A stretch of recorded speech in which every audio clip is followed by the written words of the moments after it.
और बुलेटिन की शुरुआत इस वक्त की बड़ी खबर के साथ। खबर यह है कि ईरान के परमाणु प्रोग्राम पर ट्रंप का बयान सामने आया है। परमाणु ठिकानों की जांच के लिए ईरान पूरे तरीके से तैयार है, ये डोनाल्ड ट्रंप की तरफ से बयान दिया गया है। जांच के लिए IAEA के अधिकारी तैनात होंगे, ये डोनाल्ड ट्रंप ने कहा है। और दुनिया को भरोसा होगा कि ईरान नहीं परमाणु हथियार बना पा रहा है, ये डोनाल्ड ट्रंप की तरफ से कहा गया। उनकी तरफ से सीधे सीधे एक बयान दिया गया है कि ईरान मान गया है कि वो अपने यहाँ पर एनरिच्ड यूरेनियम के बारे में जानकारी देगा और इसके लिए बाकायदा इंटरनेशनल एजेंसी IAEA के अधिकारी वहां पर जाएंगे, जांच करेंगे। ईरान इसके लिए तैयार हो गया है, ये डोनाल्ड ट्रंप का कहना है। हालांकि डोनाल्ड ट्रंप जिस तरीके से बयान देते हैं, उन बयानों पर सवाल भी खड़े होने लगते हैं कि आखिरकार क्या सच में स्विट्जरलैंड में जिनेवा में बातचीत के दौरान ये बड़ा कदम ईरान की तरफ से उठाया गया होगा, क्योंकि ईरान लगातार ये कहता रहता है कि उसे ये बर्दाश्त नहीं है कि उसकी एनरिच्ड यूरेनियम के बारे में कोई बातचीत की जाए। वो अपने परमाणु कार्यक्रम पर भी अपने हिसाब से पीछे हटेगा। तो ये कैसे हो गया कि IAEA के आने के लिए, उनके दौरे के लिए ईरान तैयार हो गया है और वो ये कह रहे हैं कि दुनिया को भरोसा होगा कि ईरान परमाणु हथियार नहीं बना रहा है। डोनाल्ड ट्रंप की तरफ से ये बड़ा बयान आया है।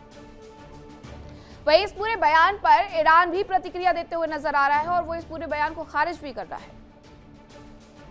अब ईरान की तरफ से सीधे सीधे ये कह दिया गया है कि हमारी तरफ से ऐसा कोई प्रॉमिस नहीं किया गया है, यानी डोनाल्ड ट्रंप एक बार फिर से अपने दिए गए बयान में फंसे हुए आ रहे हैं। ईरान ने जेडी वेंस के दावों को भी खारिज कर दिया है कि परमाणु केंद्रों की कोई जांच नहीं होने वाली है।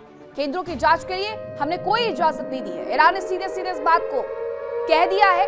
जेडी वेंस ये दावा कर रहे हैं, राष्ट्रपति डोनाल्ड ट्रंप ये दावा कर रहे हैं कि IAEA जाएगा, परमाणु हथियारों के बारे में, परमाणु केंद्रों के बारे में जांच पड़ताल करेगा, एनरिच्ड यूरेनियम के बारे में जानकारियां जुटाएगा। लेकिन ईरान कह रहा है कि हमने ऐसी कोई इजाजत नहीं दी है, हमारी ऐसी कोई बातचीत नहीं हुई है। यानी कि प्रत्यक्ष तौर पर स्विट्जरलैंड में जो बातचीत हुई है उसके अंश को गलत तरीके से दुनिया भर के सामने अमेरिका पेश करने की कोशिश कर रहा है, क्योंकि ईरान इसे स्वीकार नहीं करता। अगर ईरान ने स्विट्जरलैंड के मंच पर जाकर के इस बात को स्वीकार कर लिया है कि हम IAEA को अपने देश में आने देंगे, तो फिर वो दुनिया भर के सामने मुकर कैसे सकता है? और अगर वो नहीं मुकर रहा है तो क्या अमेरिका झूठ बोल रहा है? डोनाल्ड ट्रंप अक्सर ऐसे बयानों की वजह से घिरते हैं और अक्सर उनके इन्हीं बयानों की वजह से उनकी विश्वसनीयता पर कई सवाल भी खड़े होते हैं कि ईरान जो नहीं कहता है डोनाल्ड ट्रंप उसे भी दुनिया के सामने ढिंडोरा लेकर के पीट देते हैं और कह देते हैं कि ये ईरान की तरफ से स्वीकार कर लिया गया है। फिर चाहे ये कहना हो कि ईरान ने परमाणु हथियार नहीं बनाने की बात को स्वीकार कर लिया है, या फिर ये कहना हो कि वो IAEA को अपने देश में एंटर करने देगा। तो ये स्थिति बनी हुई है। बातचीत हुई, लेकिन बातचीत के बाद भी जो भरोसा था वो कायम नहीं किया जा पा रहा है। अगर भरोसा कायम नहीं होगा तो फिर इस बातचीत को, MOU को जो साइन कर लिया गया है, वो आखिरकार कैसे लागू कर दिया जाएगा? वही हॉर्मुज पर अब बी गालिबाफ एक बड़ा दावा कर रहे हैं कि हॉर्मुज का प्रबंधन ईरान ही करने वाला है। ईरान के तय किए गए नियम ही वहां पर लागू होने वाले हैं और समस्याएं सुलझाने के लिए वहां पर हॉटलाइन स्थापित होने वाली है, ये उनकी तरफ से कहा गया है। तो सीधे सीधे हॉर्मुज पर अगर कोई ये कह रहा था, जैसा अमेरिका ने भी कहा था कि हॉर्मुज को हमने फ्री करा दिया है, तो ये भी बी गालिबाफ ईरानी संसद के स्पीकर, उनकी तरफ से यह स्पष्ट कर दिया गया है कि हॉर्मुज अब पुरानी वाली स्थिति में तो कभी नहीं लौटने वाला है। हम ही हॉर्मुज का प्रबंधन करने वाले हैं और हमने जो नियम कानून वहां पर तय किए हैं, उन्हीं नियम कानून को हम लागू करने वाले हैं। समस्याएं सुलझाने के लिए हॉटलाइन स्थापित होंगी, उन्होंने सीधे सीधे ये कह दिया है। लेकिन इससे होगा क्या? इससे बदलेगा क्या? हॉर्मुज के लेकर के बदलेगा ये कि जो कभी अंतरराष्ट्रीय रास्ता फ्री हुआ करता था जहाजों के आने जाने के लिए, अब उस पर आपको टैक्स देना पड़ेगा। यानी आप तक जो भी सामान, जो भी चीजें, गैस, पेट्रोल, डीजल पहुंचेगी, वो महंगा होकर के पहुंचेगा। हालांकि सीधे सीधे कुछ देशों को रियायत भी दी जा रही है, लेकिन अभी बहुत सारे नियम कानून वो इस पर बनाते जा रहे हैं। पूरी एक संस्था उन्होंने बना करके तैयार कर ली है। तो इस पर आगे उनका क्या टेक होने वाला है, ये भी जरा देखना होगा। वहीं दूसरी तरफ ईरान की अमेरिका को एक बड़ी चेतावनी देखने को मिली है, जहां सुप्रीम नेशनल सिक्योरिटी काउंसिल के नेता गदीर नेजामी का दावा है, सेना की तैयारियों में कमी नहीं आई है, किसी भी खतरे से निपटने के लिए हम पूरी तरीके से तैयार हैं, ये नेजामी की तरफ से दावा किया गया है। तो ये ईरान की अमेरिका को बड़ी चेतावनी है, धमकी है कि हमारे जो हथियार हैं हमने वो अभी तक सरेंडर नहीं किए, हमारी तैयारी पूरी है। और ये सुप्रीम नेशनल सिक्योरिटी काउंसिल के नेता गदीर नेजामी का दावा है। उनका कहना है कि सेना की तैयारियों में कोई कमी नहीं आई है और किसी भी खतरे से निपटने के लिए हम पूरे तरीके से पहले भी तैयार थे और अभी भी हम पूरी तरीके से तैयार हैं। हॉर्मुज पर स्थिति स्पष्ट है, ईरान के नियम लागू होने वाले हैं। अमेरिका हॉर्मुज में पूरी तरीके से हार चुका है। दूसरी तरफ ईरान खुली धमकियां दे रहा है एमओयू साइन होने के बावजूद कि हम जब चाहें तब हमला कर सकते हैं। इस धमकी के यही मायने हैं। उनका कहना है कि सेना की तैयारियों में ना पहले कोई कमी थी ना आज कोई कमी है और किसी भी खतरे से निपटने के लिए हम पूरी तरीके से तैयार हैं। तो ये स्थिति मिडिल ईस्ट में तब बनी हुई है जब दोनों ही राष्ट्रों के बीच में स्विट्जरलैंड में बातचीत हो चुकी है। 19 जून को जो डील साइन होने वाली थी वो 18 जून को ही साइन कर ली जाती है। बावजूद इसके स्थिति जस की तस, टेंशन ही टेंशन नजर आता है। अमेरिका और ईरान के बीच में डील के माध्यम से शांति स्थापित करने की कोशिशें की जा रही हैं।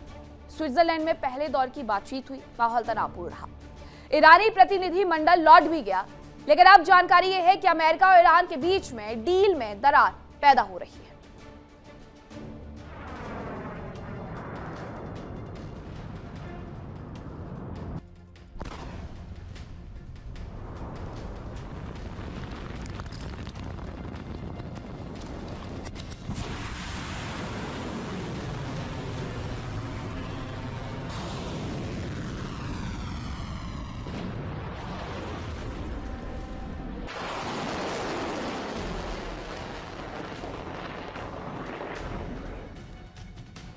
अमेरिका और ईरान के बीच जंग का अहम पड़ाव रहा सीज फायर।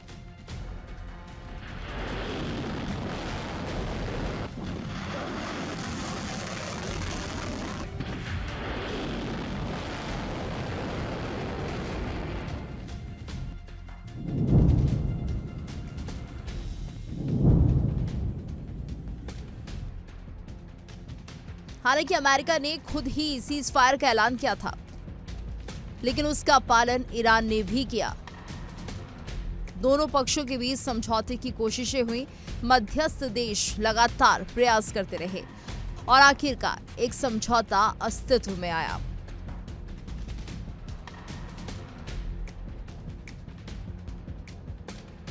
उम्मीद की जा रही थी कि समझौते के तहत दुनिया में स्थायी शांति आएगी, लेकिन पहले दौर की वार्ता ही तनावपूर्ण माहौल में शुरू हुई और खत्म हुई। खबरों के मुताबिक वार्ता से पहले ईरानी और अमेरिकी प्रतिनिधिमंडल के बीच औपचारिक मुलाकात नहीं हुई।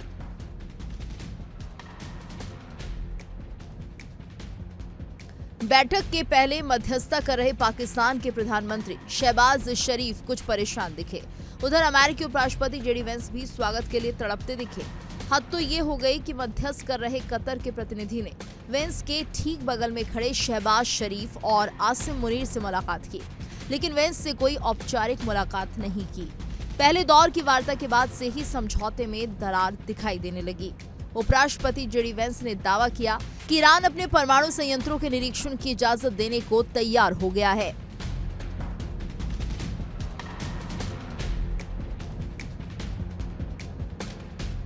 जेडी वेंस ने बहुत उत्साह के साथ इस बात का ऐलान किया कि ईरान अपने परमाणु केंद्रों की जांच के लिए अंतर्राष्ट्रीय परमाणु ऊर्जा एजेंसी यानी IAEA से करवाने को राजी हो गया है। उन्होंने कहा कि हो सकता है एक हफ्ते के अंदर IAEA के अधिकारी ईरान जाकर उसके परमाणु केंद्रों की जांच शुरू कर देंगे।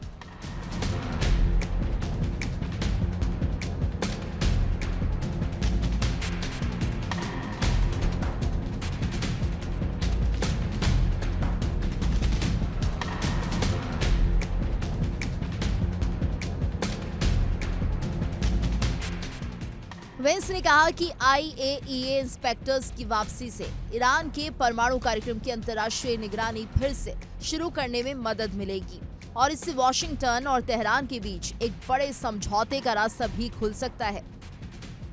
इस कदम को एक अहम उपलब्धि बताते हुए वेंस ने कहा कि IAEA इंस्पेक्टर्स को फिर से आने देने का ईरान का फैसला अमेरिकी लोगों के लिए एक बड़ा मील का पत्थर है।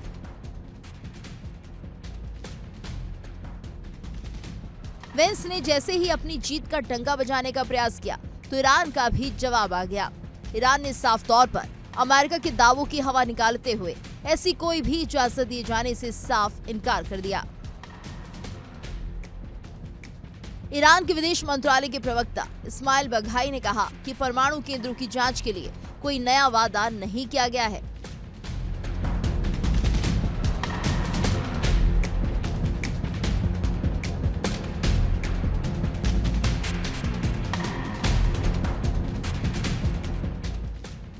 उन्होंने साफ तौर पर कहा कि संयुक्त राष्ट्र के निरीक्षकों को इजाजत देने के संबंध में संसद और सुप्रीम सिक्योरिटी काउंसिल की ओर से तय की गई प्रक्रिया का पालन किया जाएगा। इस बीच ईरान की फ्रीज संपत्ति के संबंध में भी अमेरिका की नई मंशा सामने आई है। अमेरिकी उपराष्ट्रपति जेडी वेंस ने कहा कि अमेरिका ईरान की फ्रीज संपत्तियों को रिलीज कर सकता है, लेकिन इसके लिए अमेरिका की ओर से शर्तें रखी गई हैं।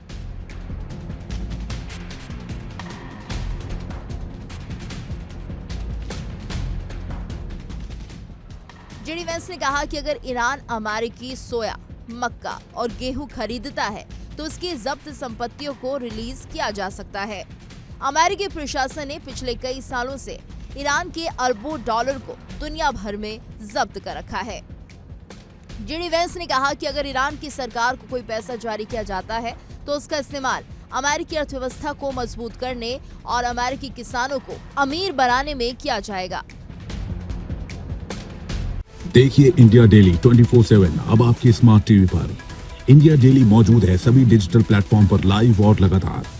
इंडिया डेली 24/7 हर दिन राष्ट्र को समर्पित।